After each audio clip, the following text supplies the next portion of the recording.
이 이야기가 잠시 당신의 마음에 울림을 준다면 좋아요를 통해 그 마음을 표현해 주세요. 여러분의 작은 공감 하나가 비슷한 어둠 속을 걷고 있는 다른 누군가에게는 따뜻한 빛이 될 수 있습니다. 치유를 통해 더 생기 넘치는 삶을 살게 될 줄 알았습니다. 하지만 현실은 정반대입니다. 몸은 그 어느 때보다 무겁고 에너지는 완전히 고갈되어 무력감마저 느껴집니다. 당신은 그동안 힘든 과정을 거쳐왔습니다. 자신의 어두운 내면, 즉 그림자를 마주했고 외면하고 싶었던 자신의 일부를 통합하는 그림자 작업에 몰두했습니다. 그런데 이제는 침대에서 몸을 일으키는 것조차 힘겹고 삶의 목적의식이라고는 찾아볼 수 없습니다. 하지만 이것은 우울증이 아닙니다. 실패도 아니며 당신의 마음이 장난을 치는 것도 아닙니다. 이것은 당신의 영혼이 마침내 낡은 연료로 움직이기를 거부하는 지극히 자연스러운 신호입니다. 심리학자 칼 융은 페르소나, 즉 사회적 가면의 붕괴가 종종 우울증으로 오인된다고 경고했습니다. 그렇다면 지금 당신이 느끼는 극심한 피로감이 정신의 붕괴가 아니라 당신의 몸이 평생 처음으로 보내는 가장 정직한 신호라면 어떨까요? 깊은 내면 작업을 마친 후 당신은 어느 날 아침 극심한 피로감과 함께 눈을 뜹니다. 과거에는 그토록 중요했던 모든 것들이 이제는 아무런 의미가 없게 느껴집니다. 마치 번아웃 같지만 그보다 더 깊은 차원에서 당신의 존재 전체가 작동을 멈춘 듯한 느낌입니다. 여기 32살의 성공한 마케팅 임원이었던 안나의 이야기를 들려드리겠습니다. 그녀는 자정에도 이메일에 답장하는 것을 열정이라 부르며 살아온 우리 주변에서 흔히 볼 수 있는 그런 사람이었습니다. 안나는 지난 3년간 자신의 어린 시절 트라우마를 풀어내는 데 집중했습니다. 12살 때부터 자신을 지배해온 불안의 패턴들을 해소하려 애썼죠. 그녀는 그때 처음으로 사랑이란 유용한 존재가 되는 것, 자신을 제외한 모든 사람에게 완벽한 존재가 되는 것이라고 배웠습니다. 다행히 심리치료는 효과가 있었습니다. 치료를 받는 동안에는 눈물을 쏟아냈지만 덕분에 수십 년 만에 처음으로 평화롭게 잠들 수 있었습니다.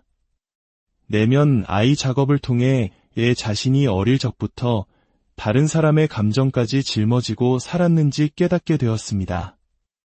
또한 여러 모습의 자아를 힘겹게 연기하며 자신의 존재 가치를 증명하려 애썼다는 사실도 알게 되었죠. 치유는 분명히 일어났습니다. 하지만 그녀가 다시 마케팅 분야의 커리어로 돌아가려고 했을 때 무언가 근본적으로 잘못되었다는 것을 느꼈습니다. 어느 날 아침 그녀는 출근하기 위해 차에 앉아 있었지만 도저히 건물 안으로 들어갈 수가 없었습니다. 그녀는 제게 이렇게 말했죠. 예전에는 뱃속에 불덩이를 안고 일어났어요. 그게 불안이든 두려움이든 어쨌든 저를 움직이는 연료였죠. 하루에 18시간씩 일하면서도 중요한 무언가를 성취하고 있다고 느꼈어요. 하지만 지금은 아침에 일어나도 아무것도 느껴지지 않아요. 마치 더 이상 들리지 않는 목소리의 지시를 기다리는 사람처럼요. 한때 그녀에게 활력을 주었던 회의에 참석해도 동료들이 열광하는 캠페인을 보며 이제는 그것이 사람들에게 불필요한 물건을 사게 만들려는 정교한 조작에 불과하다는 생각만 들었습니다. 그녀는 깜빡이는 컴퓨터 커서를 멍하니 바라보며 혹시 치유 과정에서 무언가에 관심을 갖는 능력 자체가 손상된 것은 아닌지 걱정했습니다. 그녀를 움직이던 낡은 생존 패턴들은 이런 것들이었습니다. 충분하지 못할지도 모른다는 공포가 만들어내는 아드레날린, 주 60시간 노동을 통해 자신의 가치를 증명하려는 처절함, 언제나 한 발 앞서 나가지 않으면 버려질지도 모른다는 보이지 않는 위협에 대한 강박. 이제 그 패턴들은 치유되어 사라졌습니다. 하지만 그 패턴들이 공급하던 에너지 역시 함께 사라져 버린 것입니다. 이것이 바로 칼융의 그림자 작업에 대해 그 누구도 미리 경고해주지 않는 부분입니다. 당신이 거짓된 자아를 해체할 때 당신은 고통만 잃는 것이 아닙니다. 그 고통이 제공하던 연료까지 함께 잃게 되는 것입니다. 모든 것을 중요하게 느끼게 만들었던 인위적인 긴박감마저 사라집니다. 그렇다면 질문은 이것입니다. 두려움이 더 이상 당신의 하루를 지배하지 않을 때, 불안이 더 이상 동기부여라는 가면을 쓰지 않을 때, 당신의 가치를 증명하라고 소리치던 내면의 목소리가 침묵할 때, 당신은 과연 누구입니까? 잠시 멈춰서서 생각해보세요. 이 이야기가 혹시 당신이 품고 있던 어떤 감정과 닮아있지 않나요? 지금보다 더 활기차고, 더 의욕적이고, 더 살아있어야만 할 것 같은 이 느낌. 만약 당신이 지금 고개를 끄덕이고 있다면, 안나의 이야기 속에서 차마 이름 붙이지 못했던 진실을 발견했다면, 당신은 혼자가 아닙니다. 당신은 고장난 것이 아닙니다. 당신은 그저 낡은 에너지와 새로운 에너지의 전환기, 즉 두려움을 연료로 삼던 과거와 진실로부터 오는 새로운 연료 사이의 경계에 서 있을 뿐입니다. 지금 당신의 내면에서는 두 가지 힘이 충돌하고 있습니다. 하나는 끊임없이 무언가를 해내고 타인의 인정을 갈구하며 살아온 과거의 페르소나. 다른 하나는 전혀 다른 원리로 작동하는 당신의 진정한 자아입니다. 당신의 페르소나는 영혼을 위한 카페인과 같았습니다. 당신을 계속 달리게 만들었지만 진정한 영양분은 아니었죠. 그것은 실패에 대한 두려움, 끝없는 성취를 통한 가치 증명에 대한 욕구, 거절당할지 모른다는 공포, 그리고 자기 희생을 통해 사랑을 얻으려는 강박에 의해 움직였습니다. 하지만 그림자 작업은 이 상처들을 치유하는 데 그치지 않고 이 모든 작동 원리를 폭로합니다. 당신은 갑자기 당신의 삶이 얼마나 야망이라는 가면을 쓴 두려움에 의해 움직여왔는지 똑똑히 보게 됩니다. 융은 페르소나가 붕괴될 때 우리가 니그레도 단계, 즉 필연적인 어둠의 시기로 진입한다고 보았습니다. 이것은 재탄생 전에 반드시 거쳐야 하는 공허함이자 해체의 과정입니다. 고대의 연금술에서 이는 흑화 단계에 해당합니다. 납을 금으로 바꾸기 위해서는 먼저 납을 완전히 분해해야 하는 것과 같은 이치입니다. 당신의 몸은 더 이상 불안과 과도한 경계심을 에너지원으로 삼는 것에 동의하지 않습니다. 당신의 신경계는 과거 당신을 앞으로 나아가게 했던 스트레스 호르몬에 대해 말 그대로 이제 그만이라고 선언한 것입니다. 동기부여처럼 느껴졌던 아드레날린은 사라지고 추진력으로 위장했던 코르티솔은 고갈되었습니다. 이것은 고장이 아닙니다. 이것은 당신의 생명 시스템이 마침내 쉬어도 될 만큼 안전하다고 느끼기 시작했다는 증거입니다. 생각해보세요. 수년간 만성적인 긴장 상태에서 자신을 증명하고 연기하고 밀어붙이며 살아왔다면 당신의 시스템은 언젠가 그 강도를 더 이상 유지할 수 없는 지점에 도달할 수밖에 없습니다. 당신의 부신은 지쳤고 신경계는 소진되었으며 영혼은 더 이상 연기하는 것에 실증이 난 것입니다. 마치 자동차를 수년간 레드존까지 몰아붙이고는 왜 이제 와서 엔진 시동이 걸리지 않느냐고 위아해하는 것과 같습니다. 엔진은 망가진 것이 아니라 더 이상의 손상으로부터 스스로를 보호하고 있는 것입니다. 하지만 우리는 이러한 멈춤을 병으로 규정하고 이 신비로운 과정을 약물로 해결하려 하며 전혀 고장나지 않았을지도 모를 것을 고치려 드는 문화 속에 살고 있습니다. 우리는 고요함을 정체로, 침묵을 우울로, 휴식을 게으름으로 보도록 배웠습니다. 만약 그림자 작업 후에 에너지 상실이 퇴보가 아니라 진화라면 어떨까요? 이것이 해결해야 할 문제가 아니라 걸어 들어가야 할 문이라면요? 당신의 탈진이 싫은 당신의 정신이 우리는 이제 그런 방식으로는 더 이상 살지 않을 거야. 우리는 다른 무언가를 맞이할 준비가 되었어 라고 말하는 것이라면 어떨까요? 에너지는 사라진 것이 아닙니다. 재구성되고 있을 뿐입니다. 당신의 영혼은 진정한 무언가가 나타날 공간을 만들고 있습니다. 마치 고치 속의 애벌레처럼 당신은 죽어가고 있는 것이 아니라 완전히 새로운 존재로 녹아내리고 있는 것입니다. 두려움, 수치심, 외부의 인정에 대한 갈망이라는 낡은 배터리는 마침내 전원에서 분리되었습니다. 그리고 당신의 진정한 자아로부터 오는 새로운 에너지원은 아직 완전히 연결되지 않았습니다. 당신은 과거의 당신과 앞으로 되어갈 당신 사이에 신성한 멈춤의 순간에 있는 것입니다. 우리는 이 멈춤을 두려워합니다. 우리의 가치가 생산성에 달려있다고 배워왔기 때문입니다. 끊임없이 앞으로 나아가지 않으면 뒤처지는 것이라고 믿어왔기 때문입니다. 하지만 융은 다른 무언가를 알고 있었습니다.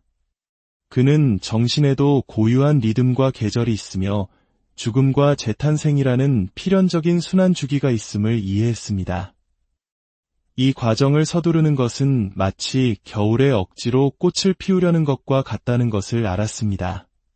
당신이 해온 그림자 작업은 당신과 자신, 타인, 그리고 세상과의 관계를 근본적으로 바꾸어 놓았습니다. 그러니 과거와 똑같은 동기, 똑같은 목표, 똑같은 방식으로 살아가기를 기대할 수 없습니다. 당신은 이미 그것들을 훌쩍 넘어 성장했기 때문입니다. 만약 지금 이 감정을 깊이 느끼고 있다면 잠시 멈춰 숨을 쉬어보세요. 당신의 몸 안에서 울리는 이 깨달음의 무게를 느껴보세요. 이것은 병리가 아닙니다. 이것은 변태, 즉 거룩한 변화의 과정입니다.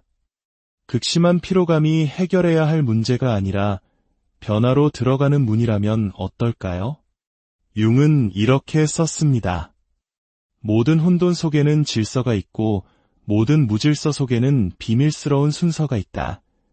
그는 이 공허함이 심오한 목적을 수행한다는 것을 이해했습니다. 그것은 무작위적인 것도 벌도 아닙니다. 당신의 정신은 당신이 과거로 되돌아가는 것을 막고 있습니다. 더 이상 당신의 것이 아니었던 동기들과 다시 관계 맺는 것을 거부하고 있습니다. 이렇게 말하는 것입니다. 더 이상 연기하지 마. 더 이상 거짓된 척하지 마. 더 이상 텅 빈 채로 달리지 마. 모든 것을 바꾸는 진실은 이것입니다. 당신이 이제껏 가져왔던 두려움, 사회적 기대, 가치 증명에 기반한 모든 동기들은 당신의 진정한 자아가 드러나기 위해 반드시 죽어야만 했습니다. 여기 2년간의 집중적인 심리치료를 통해 완벽주의를 치유한 후 모든 의욕을 잃었던 성공한 기업 변호사 마이클의 이야기가 있습니다. 마이클은 자신의 가치를 청구 가능 시간으로 측정하는 사람이었습니다. 35세 파트너 승진을 앞두고 전망 좋은 사무실을 차지했으며 동료들은 그를 멈출 수 없는 사람으로 여겼습니다. 하지만 치료 과정에서 충격적인 사실이 드러났습니다. 그가 이룬 그 어떤 것도 진정으로 그의 것이 아니었습니다. 그 야망은 아버지의 것이었고 완벽주의는 어머니의 것이었습니다. 그리고 그 끊임없는 추진력은 오직 성과를 통해서만 자신의 자리를 얻을 수 있다고 믿었던 상처받은 어린 아이의 것이었습니다. 돌파구를 찾은 후 몇 달 동안 마이클은 마치 몽유병 환자처럼 삶을 걸어가는 기분이었습니다. 한때 그를 흥분시켰던 소송사건들은 그저 부자들이 더 부유해지려는 무의미한 몸짓으로 보였습니다. 그토록 추구했던 파트너십은 공허하게 느껴졌고 수년간 갈망했던 인정은 막상 받고 나니 텅 빈 느낌만 남겼습니다. 제게 무언가 문제가 생겼다고 생각했어요. 그가 말했습니다. 아침에 일어나면 이 사건에 신경 써야 해. 이 승진을 원해야 해. 무언가 느껴야만 해라고 생각했지만 아무것도 느껴지지 않았어요. 슬프지도 화나지도 희망적이지도 않은 그냥 고요했어요. 마치 누군가 내 삶 전체의 볼륨을 줄여버린 것처럼요. 마이클은 사무실에 앉아 도시의 스카이라인을 바라보며 대사를 잊어버린 배우가 된 듯한 기분을 느꼈습니다. 하루 12시간씩 일하게 만들었던 열정은 증발해버리고 의미는 사라진 채 성공의 기계적인 절차만 남아있었습니다. 마이클의 이야기는 중요한 사실을 보여줍니다. 그림자 작업이 페르소나를 벗겨낼 때 그것은 진정한 욕망과 물려받은 의무, 영혼의 부름과 사회적 조건화의 차이를 드러냅니다. 마이클이 경험한 침묵은 부재가 아니었습니다. 그것은 존재였습니다. 수십 년간 연기하는 자아의 그늘에 가려져 있던 그의 진정한 자아가 마침내 숨쉴 공간을 찾은 것입니다. 진정한 자아는 속삭이고 넌지시 알려주며 우리를 초대합니다. 만약 당신의 삶이 외부의 압력, 내면의 두려움, 그리고 해야만 한다는 끊임없는 소음으로 가득 차 있었다면 당신은 그 속삭임을 들을 수 없었을 겁니다. 바로 그렇기 때문에 그 공허함이 신성한 것이고 그 침묵이 필요한 것입니다. 당신이 낡은 동기를 잃어버린 것은 실패가 아니라 준비 과정입니다. 당신의 영혼은 당신이 그동안 계속해서 들으려 애썼지만 듣지 못했던 목소리를 들을 수 있는 조건을 만들고 있는 것입니다. 융은 이 단계가 자아에게는 죽음처럼 느껴질 것이라고 알았습니다. 실제로 여러 면에서 그렇습니다. 끊임없는 인정을 필요로 하고 외부의 확인에 굶주렸으며 영원한 비교와 경쟁 속에서 살았던 그 자아는 녹아내리고 있습니다. 그 자리에 태어나고 있는 것은 훨씬 더 지속 가능하고 훨씬 더 실제적이며 모든 조건화를 걷어낸 당신 본연의 모습과 훨씬 더 일치하는 무언가입니다. 지금 당신에게 던져진 질문은 이것입니다. 당신은 이 과정을 신뢰할 수 있습니까? 이 멈춤과 싸우는 대신 그것을 존중할 수 있습니까? 이 침묵을 병적인 것으로 보는 대신 신성한 것으로 바라볼 수 있습니까? 만약 이 말들이 당신의 마음속 깊은 곳에 자리한 진실을 건드리고 있다면 계속해서 귀를 기울여 주세요. 다음 이야기는 어쩌면 당신이 처음으로 진정한 자신에게로 돌아오는 경험처럼 느껴질지도 모릅니다. 거짓된 에너지 없이 사는 법을 배우고 진정한 에너지가 솟아나기를 기다리는 것은 동기부여 자체에 대한 근본적인 인식의 전환을 요구합니다. 마이클이 마침내 그 침묵과 싸우기를 멈추고 침묵이 그에게 무엇을 가르치려 하는지에 귀를 기울이기 시작했을 때 무언가 변화하기 시작했습니다. 극적이거나 갑작스럽지는 않았습니다. 마치 해가 뜨는 것을 지켜보는 것처럼 너무나 점진적이어서 거의 알아차리지 못하다가 어느 순간 세상이 빛으로 가득 차 있음을 깨닫는 것과 같았습니다. 변화는 그가 자신의 동기 부족을 고치려는 시도를 멈추고 대신 그것에 대해 호기심을 갖기 시작했을 때 일어났습니다. 이 침묵은 무엇으로부터 나를 보호하고 있는가? 무엇을 위해 나를 준비시키고 있는가? 그는 휴대폰 없이 산책을 시작했습니다.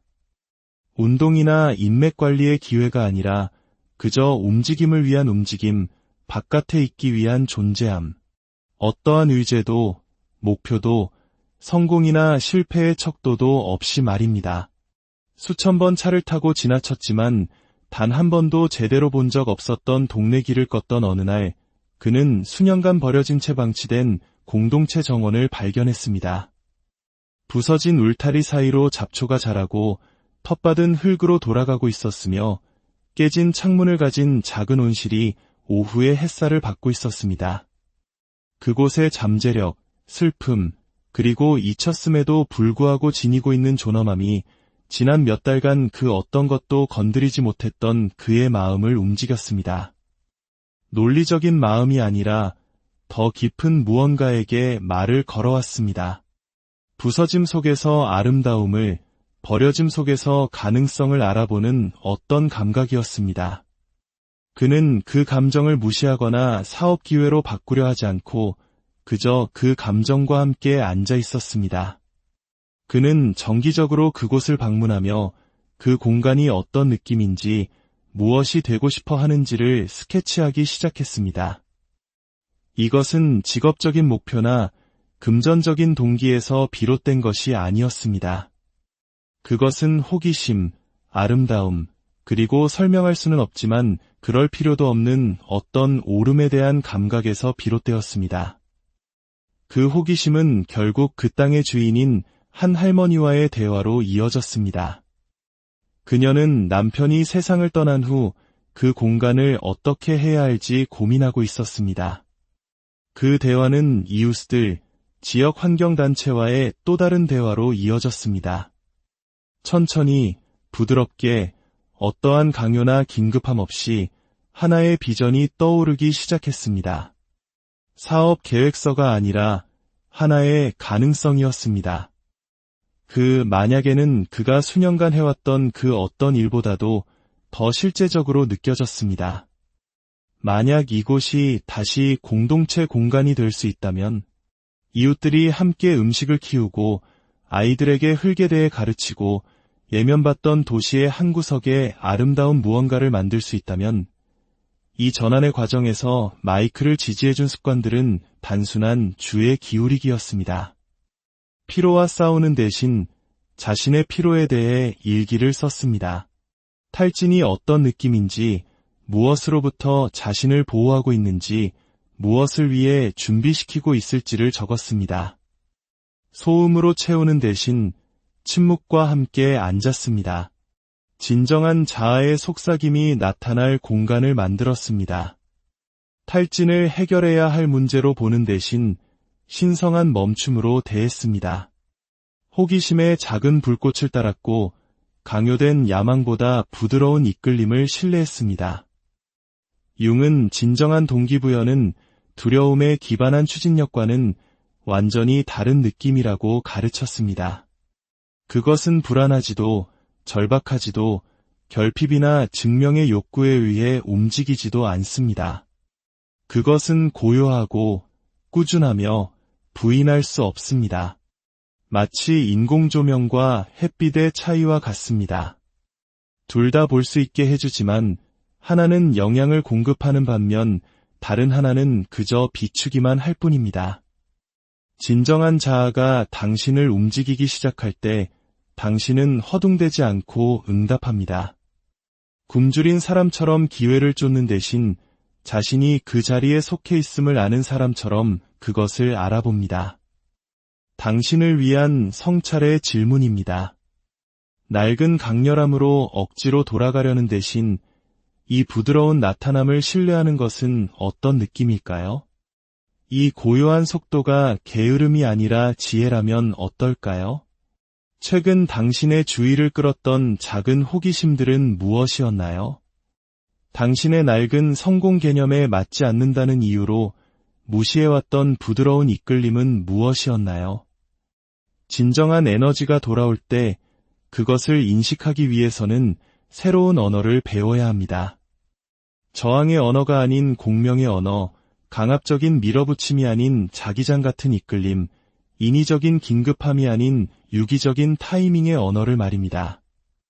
마이클의 진정한 동기가 공동체 정원 작업을 통해 나타나기 시작했을 때 그것은 그의 낡은 추진력과는 전혀 다른 느낌이었습니다.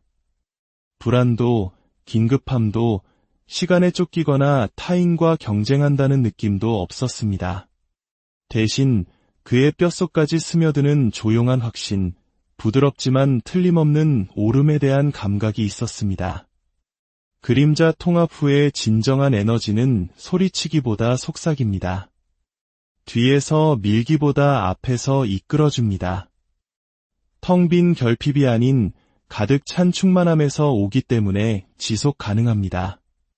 두려움이 아닌 사랑에서, 강박이 아닌 진실에서 비롯됩니다. 당신은 인정이나 조회수, 똑똑하다는 증명이 필요해서 글을 쓰는 것이 아니라 나눌 것이 있기 때문에 글을 씁니다. 창의적이거나 재능 있다는 평가를 받기 위해서가 아니라 아름다움이 당신을 통해 움직이고 있기 때문에 창조합니다. 생산성이나 성취를 통해 가치를 증명할 필요가 있기 때문이 아니라 일 자체가 당신을 부르기 때문에 일합니다. 마이클은 버려진 정원, 공동체와의 연결, 치유의 공간을 향한 이 부드러운 이끌림을 따랐을 때 강압을 통해 이뤘던 것보다 훨씬 더 많은 것을 성취했음을 발견했습니다. 외부적인 지표가 아니라 의미, 영향력, 그리고 자신이 되어야 한다고 생각했던 모습이 아닌 실제 자신의 모습과의 일치라는 측면에서 말입니다. 공동체 정원 프로젝트는 2년에 걸쳐 그들 중 누구도 계획할 수 없었던 무언가로 발전했습니다.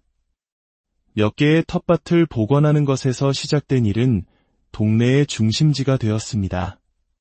아이들이 음식을 키우는 법을 배우고 노인들이 이야기와 기술을 나누며 한 번도 말 섞어보지 않았던 가족들이 함께 무언가를 가꾸는 단순한 행위를 통해 공통점을 찾는 장소가 되었습니다. 마이클은 자연스럽게 프로젝트를 위한 법률 자문을 무료로 제공하고 있는 자신을 발견했습니다. 인허가 문제를 돕고 시와의 협약서를 작성하며 공동체가 신성한 땅으로 여기는 공간을 돈으로만 보는 개발자들로부터 그곳을 지켰습니다. 하지만 이 법률 업무는 그의 기업 변호사 시절과는 완전히 다른 느낌이었습니다. 의무가 아닌 헌신, 자기 홍보가 아닌 봉사, 공허한 연기가 아닌 진정한 행동으로 느껴졌습니다. 진정한 자아에 의해 동기부여되는 삶이 도전이나 어려움을 없애주지는 않습니다. 하지만 그것은 당신 자신의 본성을 거슬러 살 때, 다른 사람의 성공 비전에 속한 목표를 추구할 때, 그리고 왜 그런지도 모르는 이유로 당신이 아닌 다른 누군가가 되려고 노력할 때 오는 특유의 소진을 없애줍니다. 당신의 진짜 에너지는 돌아올 것입니다. 하지만 그것은 수년간의 형광등 불빛 아래 있다가 마주한 햇빛처럼 느껴질 것입니다. 더 부드럽고 더 따뜻하며 더 영양가 있고 절대적으로 부인할 수 없는 빛으로 말입니다. 일단 그것을 인식하는 법을 배우고 나면 그것은 더 이상 두려움의 광적인 에너지나 의지력에 강제된 에너지처럼 느껴지지 않을 것입니다. 그것은 마치 당신 자신에게로 집으로 돌아오는 것처럼 느껴질 것입니다. 이 에너지는 주는 것보다 더 많이 가져가지 않기 때문에 고갈되지 않습니다.